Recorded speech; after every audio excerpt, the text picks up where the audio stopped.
హరే కృష్ణ. నిన్న మనం వీడియోలో హయగ్రీవుడి గురించి తెలుసుకుంటున్నాం.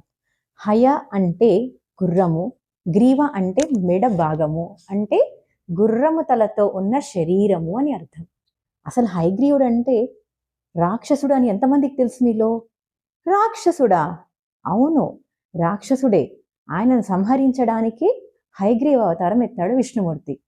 అవునా, నాకు తెలీదు. సరే, తెలుసుకుందాం. హయగ్రీవుడైన రాక్షసుడు బ్రహ్మదేవుని కోసం కఠోర తపస్సు చేశాడు. ఆ తపస్సు మెచ్చి బ్రహ్మదేవుడు సాక్షాత్కరించాడు. ఏం వరం కోరుకో నాయనా, ఎందుకు ఇంత కష్టపడి తపస్సు చేస్తున్నావు, ఏం కావాలా అని అంటే, ఇంకేం కోరుకుంటారు రాక్షసులు, చావులేని వరం కావాలి అన్నాడు.